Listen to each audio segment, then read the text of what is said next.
நிறைய பேர்கிட்ட டிஸ்கஸ் பண்ணிட்டு வரணும். அது பண்ண முடியல அவங்களால. தெரிஞ்சே தப்பு பண்றாங்கன்னா அது பிஜேபி எதை கொண்டு வந்தாலும் அப்போஸ் பண்ணணும்னு அவங்க பண்றாங்க.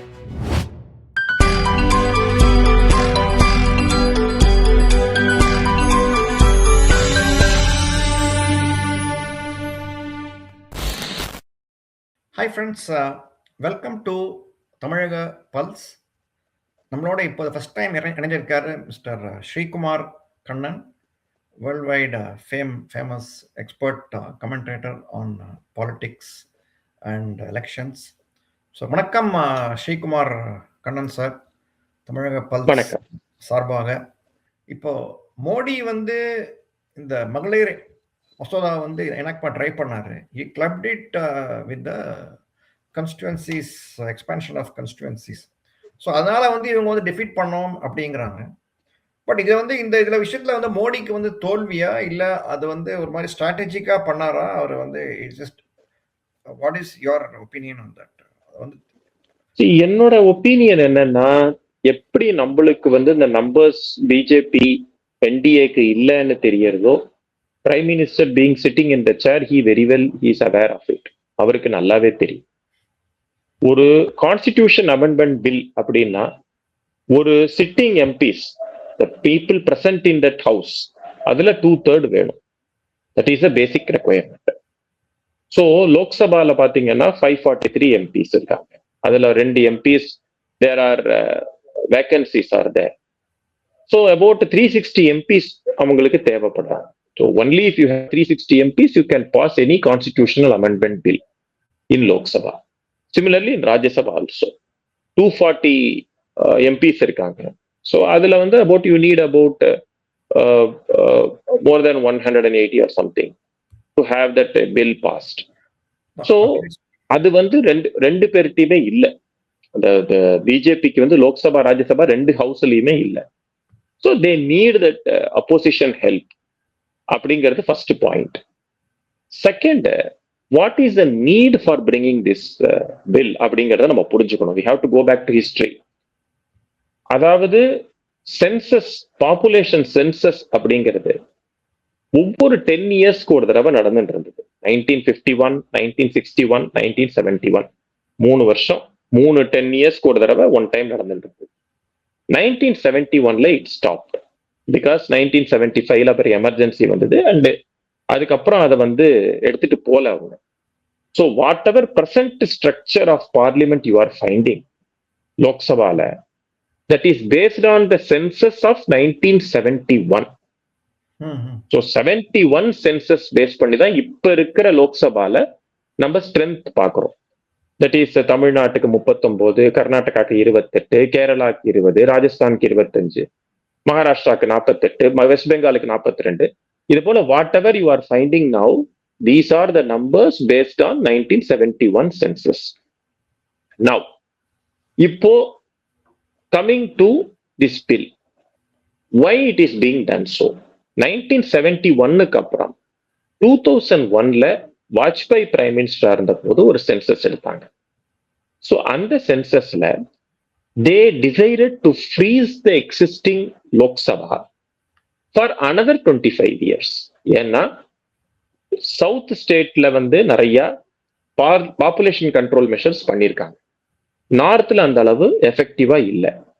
So for enabling the northern states also to have a better population control measures and other aspects, அவங்க 25 இயர்ஸ் அதை ஃப்ரீஸ் பண்ணி வச்சாங்க. delimitation of the constituencies, அதை freeze பண்ணி வச்சாங்க. So from 2001 it is becoming to 2026. So 25 வருஷம் it is being frozen. Now you have to delimitation இப்ப பண்ணி ஆகணும். பண்ணணும்னா எந்த சென்சஸ் பேஸ் பண்ணி பண்றது? After 2001 we had one more census in 2011. 2011 தான் இப்ப இருக்கிற அவைலபிள் சென்சஸ். நெக்ஸ்ட் 2021ல ஒண்ணு வந்திருக்கணும். Because of Covid it was not happen. It had not happen. அது நடக்கல. அது இப்ப நடந்துட்டு இருக்கு. It is presently ongoing. The census is ongoing now in all over India. But அது முடியறதுக்கு 1 or 2 years ஆகும். 2027க்கு மேல கூட ஆகும் ஃபுல்லா முடியறதுக்கு. ஏன்னா now it is also digitalised also. So 27ல அது ஃபுல்லா முடிஞ்சு கம்ப்ளீட்டா இது வரதுக்கு இட் வில் டேக் டைம். இந்த வீடியோவை லைக் பண்ணுங்க, ஷேர் பண்ணுங்க, நம்ம சேனலுக்கு சப்ஸ்கிரைப் பண்ணுங்க. ஸோ அப்ப 29 லோக்சபா எலெக்ஷனுக்கு 27ல முடிஞ்ச சென்சஸை பேஸ் பண்ண முடியாது. ஸோ 2011ல நடந்த சென்சஸை பேஸ் பண்ணி பண்ணணும் அப்படிங்கிறது அவங்களுடைய பிளான், தேர் அப்ஜெக்டிவ். ஸோ விமன் ரிசர்வேஷனையும் அதுக்கு தகுந்த மாதிரி எக்ஸ்பேண்ட் பண்ணணும். ஏன்னா இப்போ 543 எம்பிஸ் இருக்காங்கன்னா அதுக்கு 33.33% விமன் கொண்டு வரணும் ரெப்ரசன்டேஷனுக்கு. ஸோ அதுக்கு தகுந்த மாதிரி டீலிமிட்டேஷனையும் சேர்த்து வச்சா ஒரே வேலையா முடிஞ்சு போயிடும். ஸோ தட் விமனுக்கும் ஒரு அரௌண்ட் 200 மேல எம்பிஸ் கிடப்பாங்க. டீலிமிட்டேஷன் மூலமா 800 எம்பிஸ் போல டோட்டலா வரும், சீலிங் அபவுட் 850. ஸோ இதுதான் உங்களுடைய பிளானா இருந்தது. And they are also aware that numbers இல்லை அப்படின்னு. So what they thought, they had ரெண்டு விஷயம் அவங்கள்ட்ட மைண்ட்ல இருந்தது. ஒன்னு, இந்த பில் பாஸ் ஆனாலும் நல்லது, பாஸ் ஆகலைன்னா அதை பொலிட்டிக்கலா யூஸ் பண்ணிப்போம். we tried but they have not done, they have not cooperated. அதனால அது விமனுக்கு எதிரானது அப்படின்னு சொல்லி அவங்கள பொலிட்டிக்கலா யூஸ் பண்ணிப்போம் அப்படிங்கிறது அவங்களோட பிளான். எதிர்பார்த்தது போலவே அவங்க யாரும் அதுக்கு கமிட் கொடுக்கல. Because it needs a wider consensus. நிறைய பேர்கிட்ட டிஸ்கஸ் பண்ணிட்டு வரணும், அது பண்ண முடியல அவங்களால. அதனால அவங்க அப்போசிஷனும் இதோட சீரியஸ்னஸ் புரிஞ்சுக்கல. So they voted against it. now இப்போ அதுக்கு தகுந்த மாதிரியே இப்போ ரூலிங் சைட்ல பிஜேபி சைட்ல they are taking it in a political way that opposition is against women getting representation அப்படிங்கிறதுல இது இதோட நிக்க போறது இல்லை. They will be taking it further to 2027 UP elections அந்த மாதிரிலாம் எடுத்துட்டு போவாங்க அவங்க. So then it will have a bigger impact. So அதுக்கப்புறம் 29 லோக்சபா வருது, நிறைய விஷயங்கள் இருக்கு. So this is the background and this is a basis of their planning. But இப்போ இந்த மாதிரி பண்ணாம விட்டதுனால கோயிங் ஃபார்வர்ட் அகெயின் தொகுதியெல்லாம் குறையுமா இப்போ தமிழ்நாட்டுக்கு மறுபடியும்? இல்ல இது அப்படியே திரும்பி again will they try to represent the bill? இப்போ கவர்மெண்ட் இப்ப இருக்கிற பிரசன்ட் சிச்சுவேஷனை வச்சு பார்த்தாருன்னா எல்லா நம்பர்ஸும் குறையும். ஏன்னா இப்போ திரும்ப பாப்புலேஷன் இப்ப சென்சஸ் நடக்கிறது. ஸோ இதோடைய பேஸ்ல 2034ல Lok Sabha elections will be based on the delimitation only. They could have இப்ப அப்போசிஷன் பண்ணது 2029 வேணா அவங்க ஸ்டாப் பண்ணிருக்கலாம். But that hasn't stop them from doing in 2034. 2034ல ரீட்ரான் கான்ஸ்டிடியூவன்சிஸ் வரும்போது நேச்சுரலா that will be based on the updated census. அப்போ கண்டிப்பா சதர்ன் ஸ்டேட்ஸுக்கு குறையும். இப்ப பிரசன்ட் பண்ண ஃபார்முலா யாருக்குமே குறையாது. இப்ப இருக்கிற அதே நம்பர்ஸ் ப்ரொபோர்ஷனேட்டா இருக்கும்.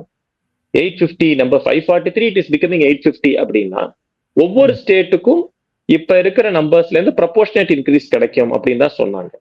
That opposition rejected. That means they will be the losers. That means southern states will be the losers if they go by the existing situation. 2034ல நடந்ததுன்னா. ஆமா.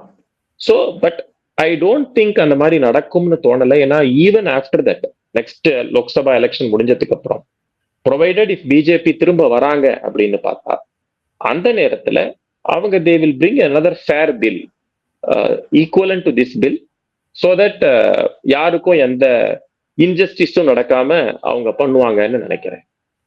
ஏன்னா இப்ப திரும்பி இது குறைஞ்சதுன்னா again they will lose prospect in Karnataka or Telangana இல்லையா, where BJP has got chances of coming to power. ஆமா, again இது north south டிவைடா தான் இவங்க எடுத்துப்பாங்க. So that is a problem. திரும்பி அரசியல் பண்ணின்னு இருப்பாங்க, right? So it's not. But ஏன் தோக்கடிச்சாங்க இவங்க, தட் இஸ் அப்போசிஷன்? தெரிஞ்சே ஏன் தப்பு பண்ணாங்க அவங்க? What is the when they knew that தெரிஞ்சே தப்பு பண்றாங்கன்னா அது அவங்க பிஜேபி எதை கொண்டு வந்தாலும் அப்போஸ் பண்ணணும்னு அவங்க பண்றாங்க. But that doesn't mean that அவங்க பண்ணணும்னு பண்றா. அதாவது see there is a thing called parliamentary democracy. அதுல ஒரு பாலிடிக்ஸ் அப்பார்ட் இந்த மாதிரி கான்ஸ்டிடியூஷனல் அமெண்ட்மெண்ட் பில்ல ஒரு கான்சென்சஸ் வரணும். அது I don't think that maturity அப்போசிஷனுக்கு இல்லைன்னு நான் பாக்குறேன். ஸோ இது எல்லாமே நேரோ மைண்டா கொண்டு போறாங்களோ அப்படின்னு பாக்குறேன். இல்ல அதான் வந்து மோடினா எதிர்க்கணும். Whatever Modi presents we have to oppose, right? அந்த மாதிரி ஆட்டிடியூடா இது? இல்ல, தட் நாட் நெசசரி. அதாவது டைம் அண்ட் அகெயின் சில நேரங்கள்ல அவங்க ஹெல்ப்பும் நடந்திருக்கு.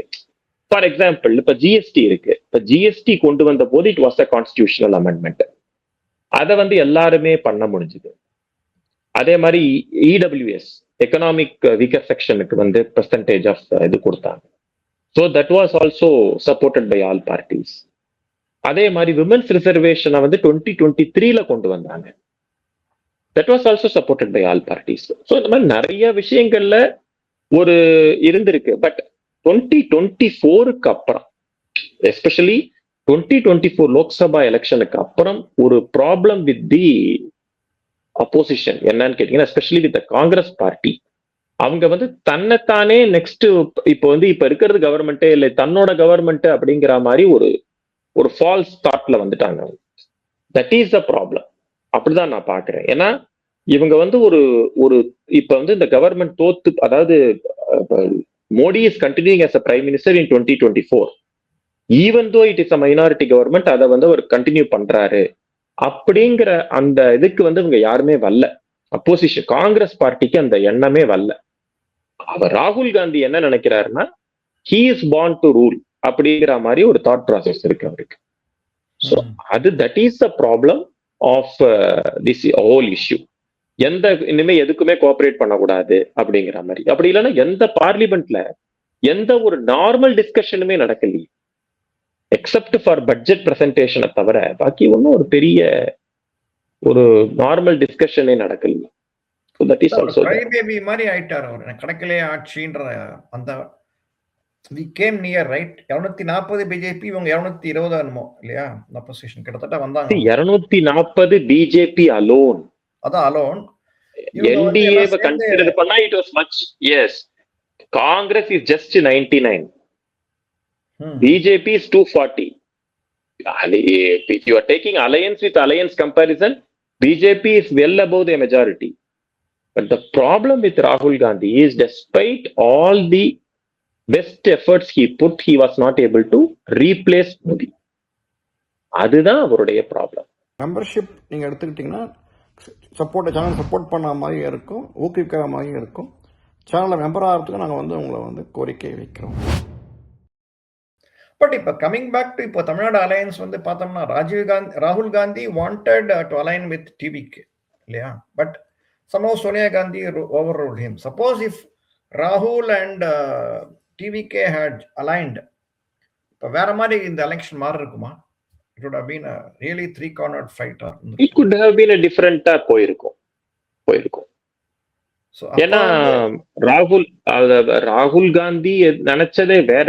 ராகுல் காந்தி தாட் அவர் வந்து ஒரு தமிழ்நாடுன்னு கிடையாது, நிறைய ஸ்டேட்ல வந்து அவர் he want to have ஒரு டிஃபரெண்டா ஒரு இண்டிபெண்டன்ட் கோர்ஸ் ஆஃப் ஆக்ஷன் வேணும்னு நினைக்கிறேன் அவரோட பார்ட்டிஸ் பாயிண்ட் ஆஃப் வியூல. See, already Congress does not require any alliance in some states. இப்போ கேரளால வந்து அவங்களுக்கு இந்த யூடிஎஃப் இருந்தா போதும். கர்நாடகால இருக்காங்க, தெலுங்கானால இருக்காங்க, மத்திய பிரதேஷ், ராஜஸ்தான், பஞ்சாப், ஹரியானா, டெல்லி, இந்த மாதிரி இடங்கள் எல்லாம் they are already having a foundation. Gujarat, இங்கெல்லாம் சீட்ஸ் இல்லாம இருக்கலாம், but they are having a foundation there. அலையன்ஸோடன்னு பாத்தீங்கன்னா ஜார்க்கண்ட்ல, மகாராஷ்டிரால, ஈவன் வந்து காஷ்மீர்ல, யூபியில, இங்கெல்லாம் வந்து ஒரு அலையன்ஸோட இருக்காங்க. அஸ்ஸாம்ல வந்து they are having an alliance. So எல்லா இடத்துலயும் ஒரு பேசிக் ஸ்ட்ரக்சர் இருக்கு.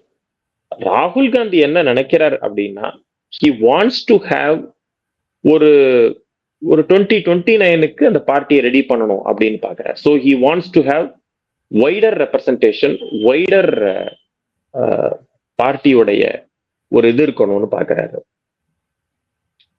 ரெப்ரசன்டேஷன், அந்த பார்ட்டியோட ஸ்ட்ரென்த் வந்து ரொம்ப பலமா இருக்கணும்னு பாக்குறாரு. ஸோ he doesn't want, அதாவது பார்ட்டி தனியா லீட் பண்ணணும் அப்படின்னு பாக்குறாரு. ஒரு மெர்சி ஆஃப் அதர் பார்ட்டியா இருக்கக்கூடாது அப்படின்னு அவர் பாக்குறாரு. ஸோ அதுக்கு வந்து ஹி டேக்ஸ் அ வெரி ஒரு மாதிரி சில டிராஸ்டிக்கான டெசிஷன்ஸ் எடுக்க பாக்குறாரு. தமிழ்நாட்டுல பொறுத்த வரைக்கும் டிஎம்கேயோடைய கண்ட்ரோல்ல தான் காங்கிரஸ் இருக்கு, தமிழ்நாடு காங்கிரஸ் இருக்கு. He wanted to liberate that. அதுக்கு அவர் சில முயற்சி எடுத்தாரு.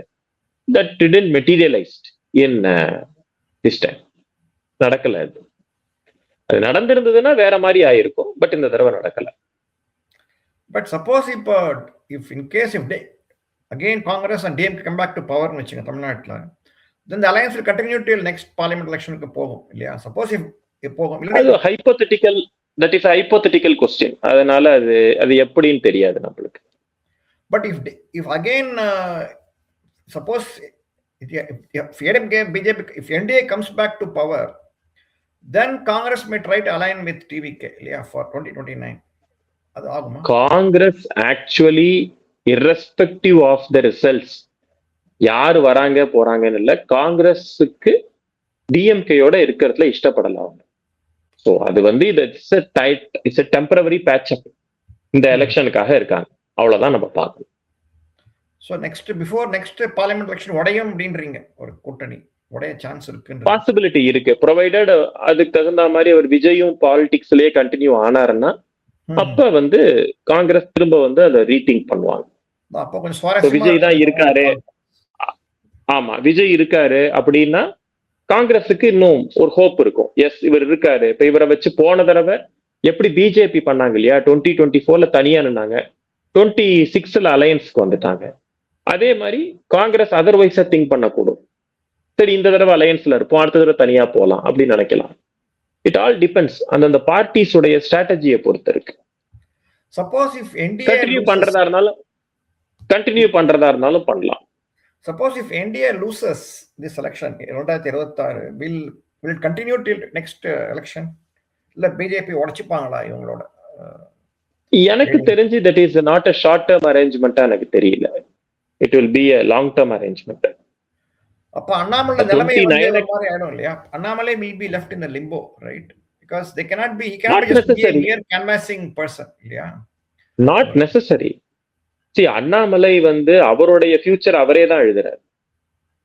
பார்ட்டிங்கிறது ஃபெசிலிட்டி கொடுப்பாங்க, ஆப்பர்ச்சுனிட்டிஸ் கொடுப்பாங்க, பயன்படுத்திக்கிறது அவரோட கையில இருக்கு.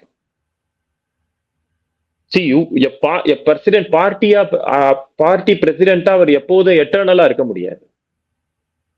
He has to vacate at some moment of time. அப்ப அவர் எம்எல்ஏல நிக்க சொல்லுவாங்க, இல்ல எம்பியில நிக்க சொல்லுவாங்க, அப்ப அவருக்கு யூஸ் பண்ணிக்கலாம். இல்ல பார்ட்டியில சென்ட்ரல் பொசிஷன்ஸ் ஏதாவது ஆஃபர் பண்ணுவாங்க, அதை அவர் யூஸ் பண்ணிக்கலாம். It is the party which gives a position. அதை எடுத்துக்காது அவரோட கையில இருக்கு. அப்படிதான் பார்க்கணும். ஒரு இண்டிவிஜுவலுக்காக தெரியல பார்க்கணும். ஏன்னா அவருடைய ஒரு இண்டிவிஜுவலுக்காக பார்ட்டி என்னைக்குமே ஒரு பியாண்ட் சம் பாயிண்ட் வேலை செய்யாது. they will give so many opportunities. ஒவ்வொருத்தருக்குமே பார்ட்டியில ஒவ்வொருத்தருக்குமே they will give so many opportunities. அதை பயன்படுத்திக்காததும் அவரோட கையில இருக்கு. அவருக்கு சில ப்ரையாரிட்டிஸ் இருக்கலாம். நான் ஸ்டேட்டோட நான் இருக்கேன், எனக்கு சென்ட்ரல் வேண்டாம் அப்படின்னு அவர் நினைச்சாருன்னா he may prefer to be in state. It depends upon the understanding between the central unit as well as him. அவருக்கும் அந்த சென்ட்ரல் யூனிட்டுக்கும் உண்டான ஒரு ஒரு ஒரு அண்டர்ஸ்டாண்டிங்கை பொறுத்தது.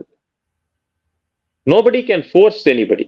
சென்ட்ரல் பிஜேபியும் நீ இதை பண்ணு அப்படின்னு ரொம்ப ஃபோர்ஸ் பண்ண முடியாது. he is not comfortable with. அதே மாதிரி எனக்கு இதை கொடுத்தாதான் நான் பண்ணுவேன் அப்படின்னு இவரும் சொல்ல முடியாது. Thanks for your time again Sreekumar G. மீண்டும் சந்திப்போம். Once again thanks. Thank you. Jai Hind.